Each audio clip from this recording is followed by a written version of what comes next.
Bien, ya estamos a través de la señal de Infotec 4.0. Estamos aquí en la casa de la iglesia. Estamos con el padre Gerardo Cabezas. Gerardo, ¿cómo le va? Buenas tardes.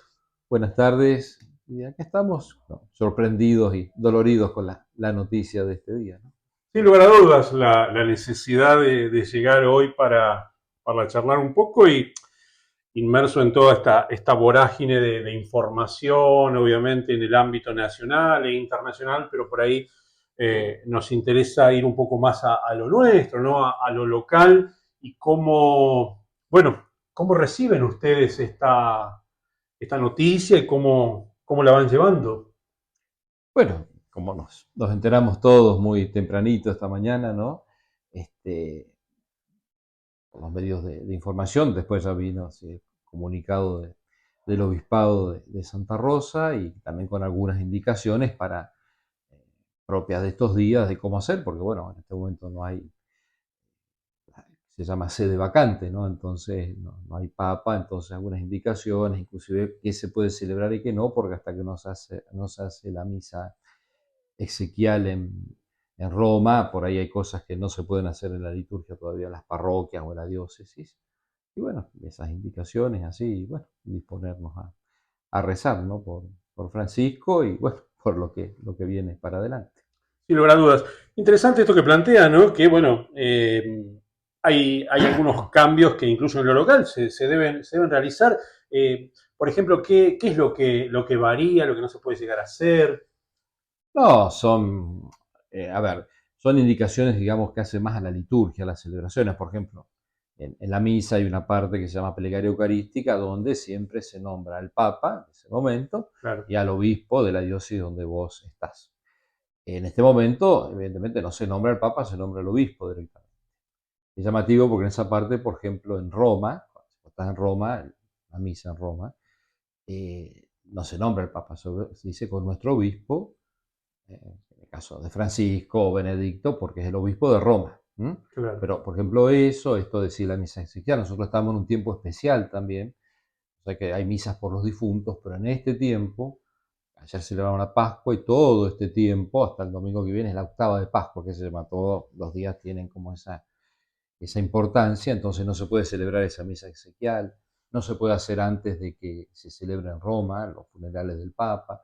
Entonces son indicaciones prácticas de algunas cosas que podemos hacer así. ¿M? Padre, desde lo personal, eh, una figura que indudablemente no pasó ni pasará inadvertida. Hubo papas que por allí a lo largo de la historia de la iglesia tuvieron un rol tal vez un poco menos visible, otros que fueron mucho más resonantes. En el caso de el Papa argentino, se metió en temas profundos, complejos, delicados para la iglesia. ¿Cuál es su visión personal del Papa Francisco? Me quedo con una imagen cuando pude encontrarme con él en el 2016 en Roma, cuando fue la canonización del cura Brochero. Estaba hace un mes que estaba allá y tuve regalito de Dios de tener una misa en Santa Marta, ¿no? Él vivía en Santa Marta y en la iglesia de Santa Marta, en la capilla, celebraba la misa todos los días. Yo había estado ya en Roma cuando estaba San Juan Pablo II de Papa, no con Benedicto, no alcancé a ir esos años. Pero bueno, tuve la misa ahí y claro, lo que me impactó fue la sencillez. Porque vos lo veías cuando llegó para la misa, cuando celebramos la misa ahí, un hombre muy sencillo, vos lo veías ahí, tenía que hacer un esfuerzo, estoy delante del Papa, ¿no? Porque lo veía delante en el altar, la misa era como un cura viejito celebrando la misa, después, bueno, saludé, eh, lo saludé, va pasando los que estuvimos en la misa ese día ahí, van pasando, saludando uno por uno, y también con mucha calidez, me preguntó dónde era, bueno, entonces creo que ese estilo de sencillez, ¿no? Así que tuvo, que ya lo tuvo desde el comienzo, por ahí cuando salió en un momento, si se acuerdan, salió de la misa, terminó la misa y salió a saludar a la gente afuera, que nosotros acá por ahí es algo habitual, pero allá no, y Claro. menos el Papa. Y así eso, creo que esos gestos que tuvo de cercanía, de sencillez, donde pudo. ¿No? Marcó, me parece que un tiempo de cambios importantes y la expectativa ahora es ver qué va a pasar. Esto de la sencillez que usted plantea, este, claramente está hasta en sus últimas decisiones, ¿no? Donde pidió que su lápida solamente diga Francisco, esas cosas muy de sencillez, de humildad, y todos quienes lo han conocido resaltan esta cercanía que él quería tener con la gente y con los humildes. Creo que esta va a ser la impronta que va a dejar de alguna manera marcado su paso como papa. Sí, y inclusive fíjate que en eso hasta en la elección de los viajes, porque él fue a lugares cuando las circunstancias los permitía, pero suponete, Sudán del Sur, un país muy nuevo del África, que es de los últimos países, un lugar muy conflictivo, muy pobre, o estos lugares, Papúa Nueva Guinea, ahora cuando estuve en Indonesia, fue a lugares que vos tenías que ver dónde quedaban a veces, ¿no? Donde aún lugares, por ejemplo, Mongolia, con muy poca comunidad de cristianos, pero comunidades chicas, pero para ir con problemáticas diversas, y a él se acercaba, ¿no? Un tema también que, bueno, por ahí a nosotros no tanto nos afecta eso, pero sí, en Europa hoy día el tema de los refugiados, los inmigrantes ilegales, vemos gente que llega que muere en las balsas que cruzan. Eso fue inclusive ha ido a lugares ahí en Lampedusa, en Italia, El tema de los llega. refugiados era una gran preocupación en él. Y porque en Europa es un gran, un gran Claro. hoy día todos esos refugiados que llegan por en Italia están llegando por miles, a veces ahí al sur de Italia, Lampedusa, y nadie los quiere recibir y tienen que esa marginación y esa inmigración ilegal también, toda una serie de marginalidades, de cosas que él las puso en evidencia, ¿no? Y se acercó, es un problema más nuevo. Y sí, creo que más del humilde sencillo, sino evitar esto, porque a veces no es solamente la pobreza material, como digamos. Él hablaba de una cosa, un mal de nuestro tiempo, estos neologismos que él usaba, que es la cultura del descarte. La cultura del descarte. En una sociedad consumista y utilitarista, el que no sirve se lo descarta. A lo mejor no está mal económicamente, guarda, que a veces también no es, pero se lo descarta. Fíjate las grandes ciudades, qué porcentaje es llamativo de gente que vive sola. Sola. Y a lo mejor tiene sus medios. Entonces, la cultura del descarte, ¿no? Hablar también del encuentro, de la cultura del diálogo, de aprender a dialogar, bueno, un montón de cosas. El cuidado de la casa común, el tema ecológico es un tema que él puso sobre la mesa, incluso una encíclica habla de ese tema, cuidado de la casa común también, ¿no? De los recursos del planeta, ¿no? Tantas, no, muchas cosas que tuvo así.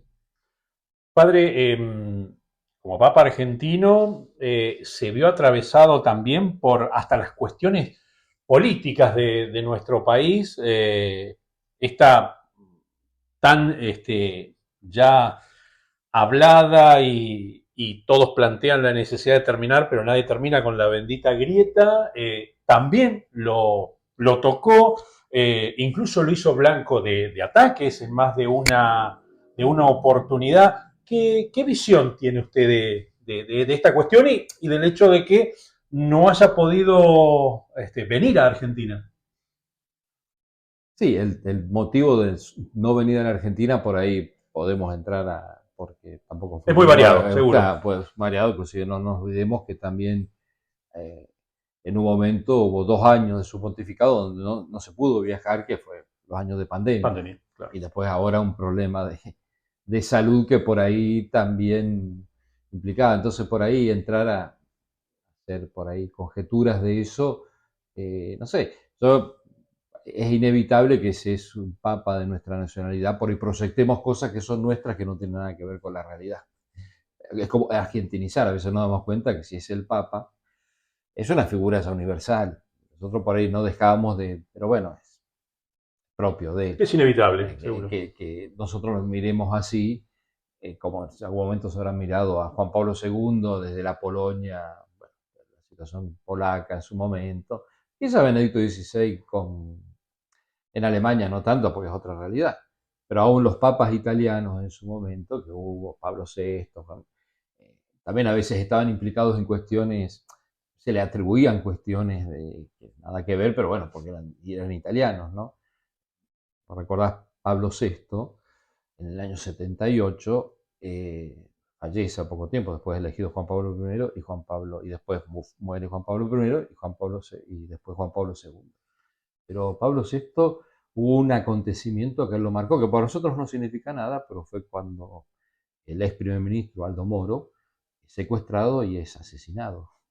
Y él, realmente, por las Brigadas Rojas, ¿no? y él abogó mucho porque lo liberen, y cuando se encontró con que lo mataron después de secuestrado, y a poco tiempo falleció.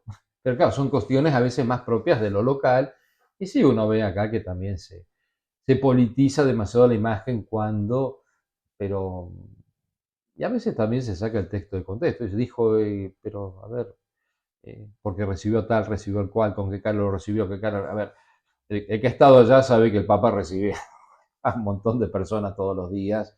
Por ahí no podés estar todos los días con la misma cara, porque un día por ahí estás más cansado, estás enfermo, estás... de hecho, ayer había recibido el vicepresidente de Estados Unidos. Fíjate, ayer.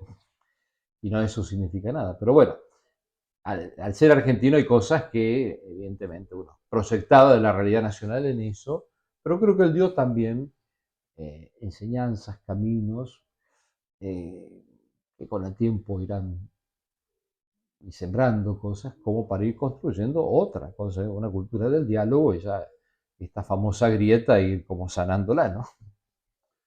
Indudablemente. Padre, ya para ir cerrando, bueno, ahora vienen unos días intensos, ¿no? Para la Iglesia Católica. Sí, porque lo intenso lo tuvimos estos días, en Semana Santa. Son intensos en cuanto, digamos, la actitud orante, pedir realmente para que el Señor reciba en la eternidad al Papa Francisco y pedir por todo este proceso que viene. A ver, habrá que convocar a los cardenales electores, reunirse, elegir al nuevo Papa. Todo eso es un proceso que también uno lo acompaña desde la oración y queda una expectativa también de eso, bueno, ¿quién será? Y te digo, yo personalmente, ¿no? Eso es más personal, pero eh, es un tiempo que mi sensación, primero hoy cuando primero fue la sorpresa, después el dolor, pero es como una situación un poquito de orfandad, ¿no? Nos falta el Papa y nos falta Francisco, que por ahí para nosotros como argentinos tenía un significado. El Papa, tal Yo no cual. sé si haya, bueno, hay cardenales argentinos, no sé cómo, algunos los conozco más Claro, cerca. Mario Poli va a ir incluso. Mario Poli fue elector y fue obispo de La Pampa, yo lo acompañé y así que lo conozco. Víctor Fernández, que está en la Congregación para la Doctrina de la Fe, yo lo conozco de sacerdote porque cuando yo entré al seminario en Río Cuarto, él fue el formador que me recibió a mí en el seminario, así que lo conozco, pero bueno, eso uno, por ahí Dios sabrá, no podemos entrar en conjetura, pero bueno, la figura de Francisco, aunque sea otro argentino, ya el primero y de Latinoamérica fue Francisco, ¿no?